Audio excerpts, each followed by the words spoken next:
Hey friends, I'm Mel and welcome to my channel. This week I'm going to share with you some of my family's absolute favorite Pioneer Woman recipes. There are 3 ground beef dishes that we love. They're quick, easy, wonderful for weeknights. I also feel like this video is just packed full of lots of little helpful tips and information that can just help you any night of the week. So if that sounds good to you, just sit back, relax, grab your sweet tea, and we're going to start out with a brand new to me Pioneer Woman dessert. Okie dokie, today we're going to make the Pioneer Woman Knock You Naked brownies. These are a distant cousin to our old favorite slutty brownies. They're all good and gooey and we love them. The thing that attracted me here was starting with a cake mix. I'm not the best baker. Y'all know this about me if you've been here a while. And honestly, the recipes where I start with a cake mix instead of flour and all that, they just turn out a whole lot better, a whole lot tastier and moister. You're going to use about a bag of caramels, and you're going to make a sauce really with evaporated milk.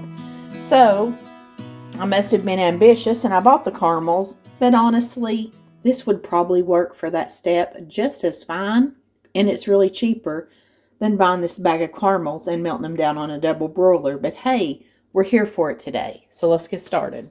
This recipe also is made in a 9x9 pan, and this looks like 10 by almost 8. We're going to go with this one. It may not need to cook as long. Okay, we're going to start by mixing up our batter. We got our German chocolate cake mix. Going to put in 1/3 cup of evaporated milk.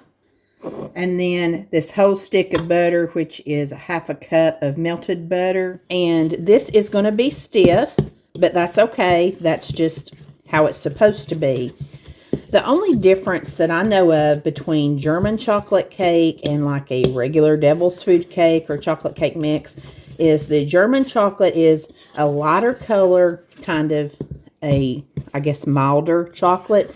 So if you just have a chocolate cake or a devil foods cake, you could still make these. Don't just go out and buy something special to make this. You know, I wouldn't do that, except with those caramels.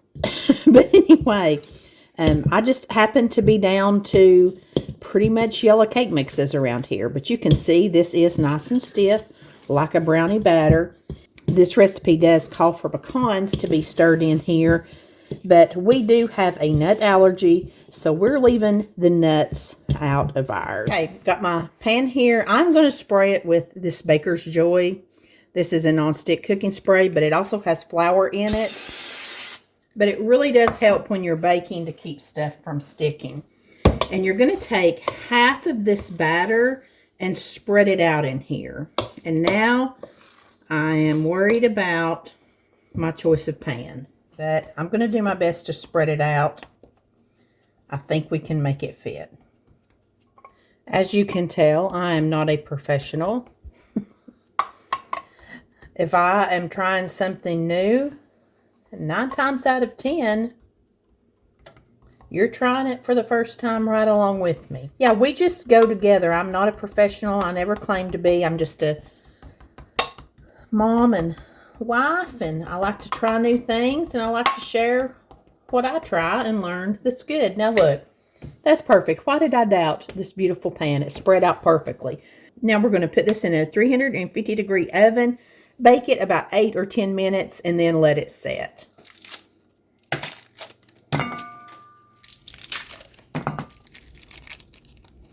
Okie dokie, that was about the most irritating thing I've done in a while. So trust me, get yourself a jar of this, because I'm going to use some of it anyway.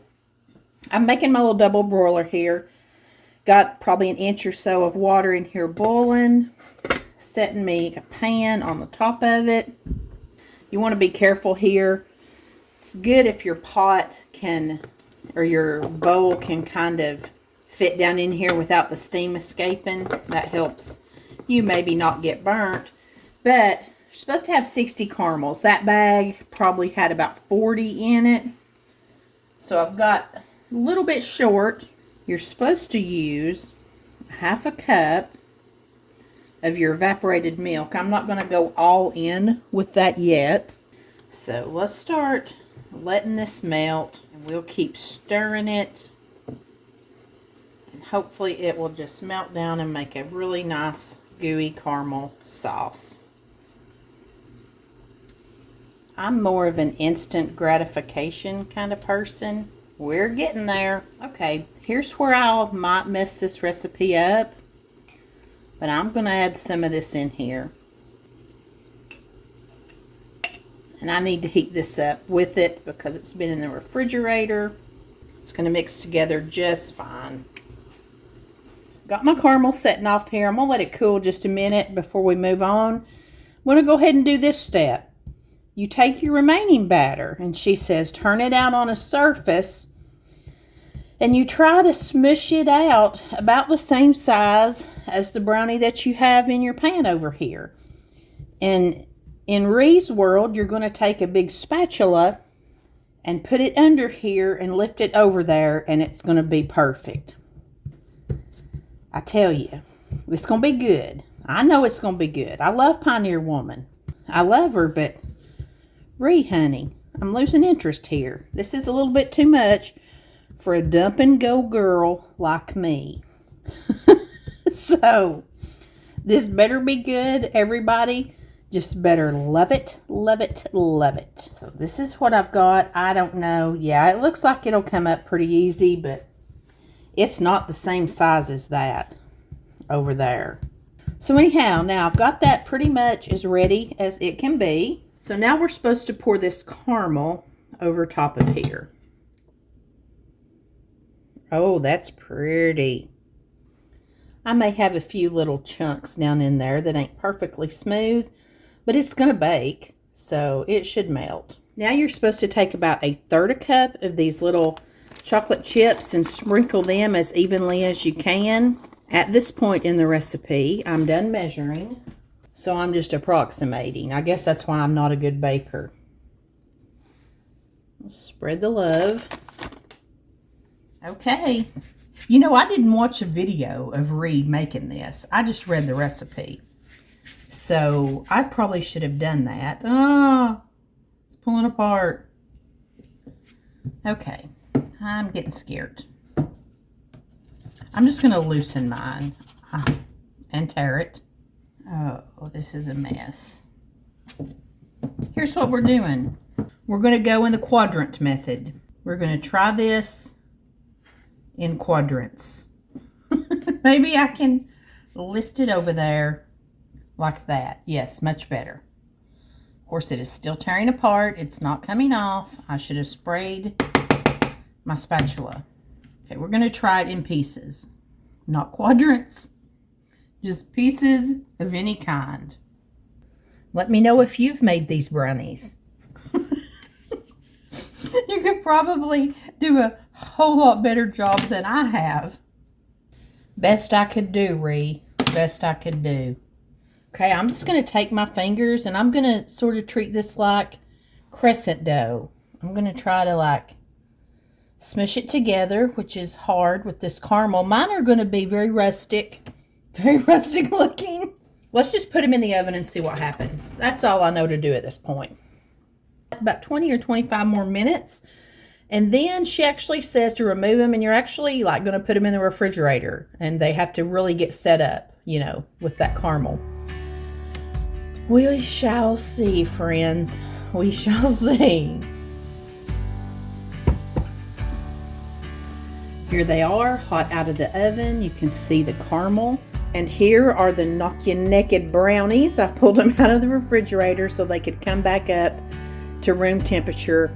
And you can see Patrick and I did try them. We wanted to make sure that they did not, in fact, knock us naked here for you today. They're very delicious. I'll cut them up here in a minute and show you like the cross section. These were very, very good. And as much trouble as they were to me, they turned out great.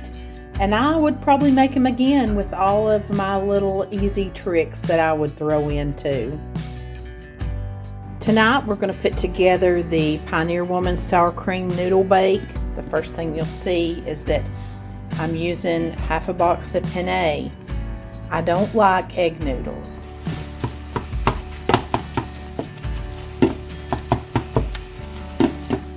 mix up our cheese ingredients here while we've got our ground beef and our noodles baking up. And we're going to start out with a 1/2 cup of sour cream. I'm just eyeballing. That may be more like a cup, but that's okay. I like this really creamy. Gonna do 1/4 cup of some cottage cheese, this little small curd. And y'all know this really tastes like ricotta when it's baked up in dishes like that. Gonna use just a little bit of red pepper flakes. I don't like a lot of heat, but I do like flavor. So we're just gonna put just a smidgen. I mean, I don't even know if that's enough to taste, but it's in there. Now we're going to put in our green onions, and I used 2 of them. I think it calls for about 1/3 cup. It calls for a cup of sharp cheddar cheese. I'm just having to use mild because that's what I have. Going to mix that in just a little bit. Now let's go and finish up our meat mixture. Just going to take a little paper towel and dab down in there and get up any excess amount, but it's okay to have a little bit of fat in there, a little bit of grease. That just really gives it more flavor. Now we want to season up this meat, so I'm going to go in with a good bit of black pepper, and it calls for regular salt, but I actually am going to use my Auntie No-No's because a lot of times I'll put a little bit of Italian seasoning or some garlic and onion powder, but Auntie No-No's everything seasoning, it is salt and onion powder and garlic powder. And I just like that little bit of added flavor. And our noodles are almost done, so let me get them cut off. And you're just cooking them to al dente. Get those seasonings in here. Then you're just going to take a 15-ounce can of tomato sauce. You could, of course, use your favorite spaghetti sauce. That just gives it some more flavor. And if I have a little thing of tomato paste open and some of it frozen, sometimes I'll throw that in because I love the tomato paste richness. I love that. I'm just going to turn this up on low again. I had cut it off so my meat wouldn't burn. And I'll show you what we do with our noodles now.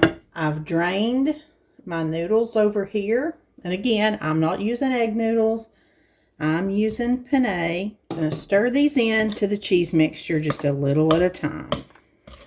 And you can bake this, of course, right away, uncovered, for about 20 minutes at 350 once you get it all assembled. But I'm making mine a little earlier in the day. I'm going to set it in the refrigerator and cook it later tonight. So I will probably cover mine with some foil just because it will be cold and it may have to bake just a little bit longer. And I don't want it to, you know, get too brown on the top. When I think it's heated thoroughly, then I'll take the aluminum foil off and brown it up, maybe under the broiler if I need to. Okay, I've got my casserole dish greased here. This one's really thick, like you can see how thick it is. I just think it's pretty. I like the shape of it. 9 by 13 works, whatever you like. But we're going to layer this, and we're going to take half of our noodles and cheese and put it along the bottom. Kind of like an all-in-one lasagna, but it's going to have a little bit of different flavor to it here. And now we're going to take half of our meat mixture. Spread it out. Now, the rest of these noodles and cheese. Then when you get to the end, it's just like, Katie, bar the door. It's all coming now. Spread that last little bit of meat out. I also like to come over the top of mine at the end with some kind of white cheese, mozzarella, Monterey Jack, something like that, just because I think it's pretty and it makes it look more finished. I'm just going to cover mine up and I'm going to stick it back in the refrigerator, and then tonight I'll be ready to put it 350-degree oven. Mine might take 30 minutes because it's going to be cold. If you wanted to put it in right now, you don't even have to cover it. You could just stick it in at 350 for 20 minutes and you'd be good to go. This little dish is so good, especially with fall coming up. It is warm and cozy. I love the way that the sour cream and the cottage cheese just gives it an extra creaminess. It's not over the top tomatoey, but it is just hearty and it is ooey gooey. This is also wonderful served up as leftovers the next day for lunch. And I love all of these casseroles with a big side salad. To me, that's just the perfect complement to any of these dishes. And next is everyone in my family's most favorite Pioneer Woman recipe, and it is her delicious sloppy joes. I'll always leave you a recipe link or typed out in my description box. And as far as this one goes, I'm not feeding quite the army that Ree does, so I have halved it. I'm using a pound of hamburger meat that I've browned up and drained off the grease, and then I'm going to throw in some onions and green bell peppers.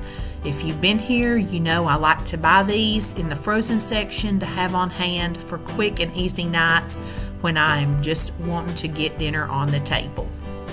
One thing you do need to watch out for with the frozen onions, every now and again an onion peel will make it into that bag. But I have just added those into my skillet and stirred them around so they can start cooking up. I've added in a teaspoonful of garlic, and I'm just letting all those flavors come together and let those veggies get re-softened back up. Right into the skillet, you're going to take about 3/4 of a cup to a cup of ketchup.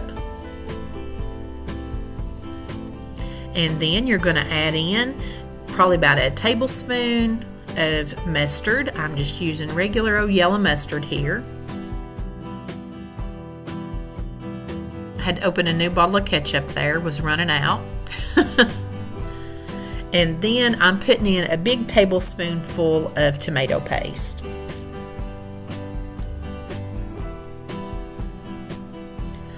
I do like to season this up with some salt and pepper once I've drained my grease off.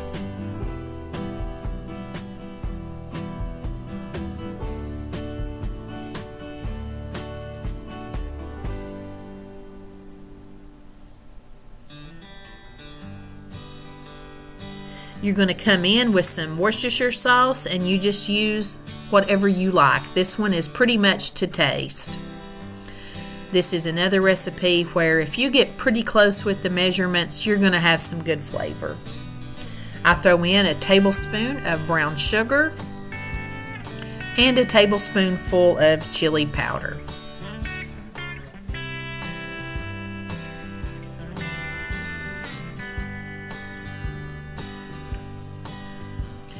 I'm going to put in about a 1/2 cup of water just to help me get all of this stirred together and mixed in a little bit better.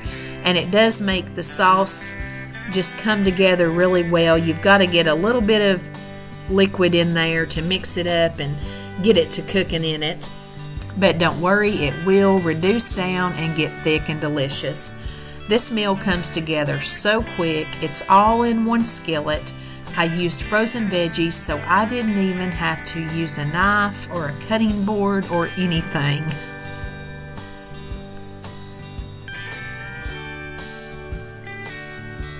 A lot of times I will go back and forth with my seasonings. We like ours to have a really robust flavor, so sometimes I'll put a little bit more chili powder, a little bit more brown sugar if my husband wants that. I always like to taste it and take him a little spoonful because he does love the brown sugar. But you know, tonight when we tried this one, it was just spot on. I didn't adjust anything. You can see how the liquid's cooking down now, and it is just bubbly, hot, hearty, delicious. You're going to see a theme in tonight's video. I wanted lots of hamburger dishes with that wonderful chili and onion tomato flavor. I just made some French fries in the oven to go on the side. I do like to season them up with some Lowry's and toss them all around in it. And plating up my husband here, he loves these little snacker pickles. I think they have a Walmart brand too. These are hot and sweet snackers. He loves these. He likes his served with a slice of cheese under the bottom of his sloppy joe and a little mustard. This hit the spot, quick, easy preparation and cleanup.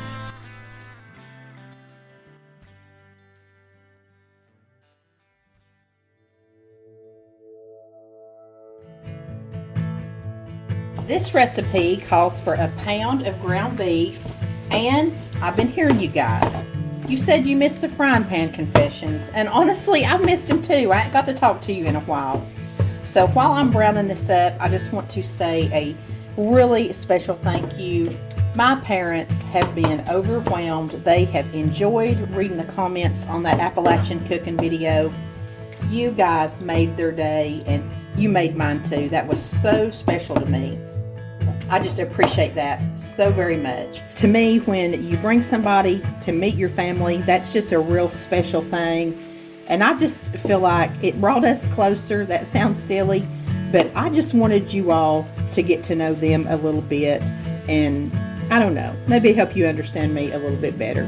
But anyway, let's let this get fried up. And I've already messed it up. This is a one-pot meal. It said to saute your onions and your garlic in butter before you put your ground beef in.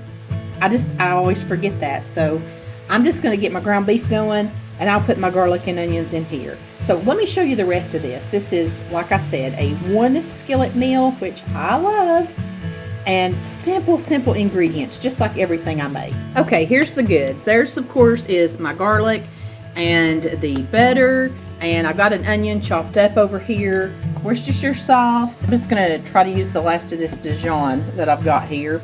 Tomato paste, and this is some that I had left over and I froze. And let me give you a little tip here. This came straight from one of you guys. You told me that you measured your leftover tomato paste out in tablespoons and put it on like wax paper on a pan and froze it like that. Then you can just throw your little tablespoons into a baggie and you already got it measured out. Much smarter than me digging around in here for what I want when it's half frozen. Let's see, we're going to use some paprika, some beef broth, and I got to share these with you. I got these at Ollie's for $1.79. Guys, don't miss out on Ollie's. Each one of these makes 2 cups of beef broth. The date is perfectly fine on this, and I have bought other spices at Ollie's as well. And the bottles like this that you get there, I think they're like $1, and they're taller than this. You get a good bang for your buck, and it's good stuff. And I just like keeping this like beef, and I have a little refrigerated deal that I make chicken broth out of. Saves a lot of room. Gonna need some noodles is what she uses, but I just don't like the looks of egg noodles. Y'all know I'm weird about spaghetti and stuff. I like a pasta like this. So I'm going to finish off this little box of penne that is about half gone, and I'll add a little bit more with it. Then at the end, you're going to finish it off with some heavy whipping cream and a little sour cream. So let's get this thing put together. Now I'm just going to add in the onion that I've chopped up and let it begin to saute along with some garlic.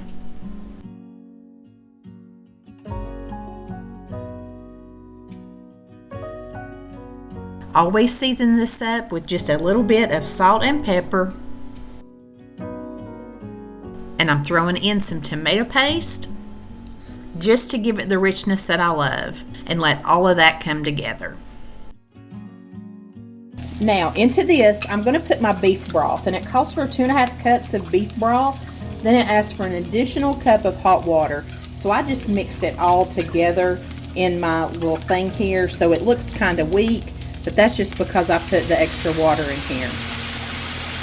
Oh, listen at that. That's going to cook those noodles up.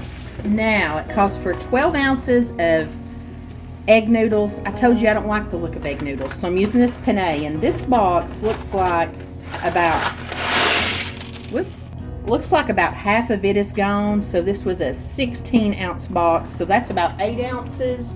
Let me open this one. Take about 4 ounces out of this, which would be, this is a 16-ounce box too, so it'd be about a quarter of this box. Oh, look at me doing the math. I'm just gonna eyeball it. Okay, let's get all that pushed underneath our broth here, and then we'll put our seasonings in.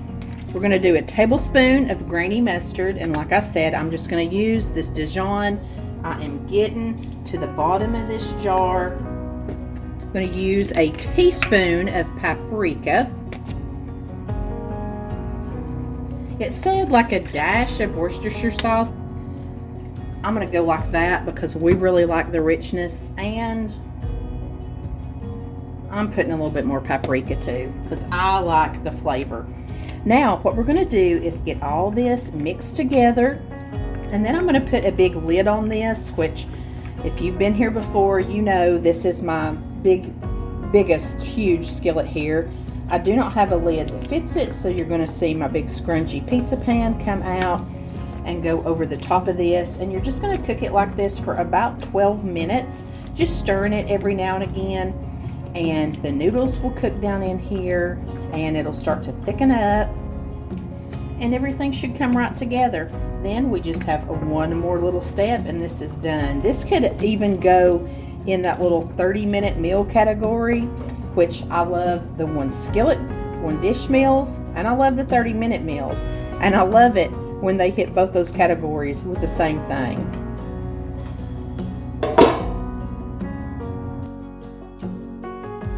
You can see how the noodles just cook up in here. You may need to add just a little bit more water as you go, or some broth or something, in case yours gets a little too dry. Sometimes that happens with me. I had 2 little leftover hot dog buns, and I just smeared them with a little spreadable butter and sprinkled some Italian seasoning on them, and made a little garlic bread to go along with this. This is all my favorite things. One skillet, 30 minutes, quick, easy, and done. The very last step putting this together is to stir in that 1/3 cup of sour cream, and then about 2 tablespoons of heavy cream. You just want to get all that incorporated, and this again brings a creamy element.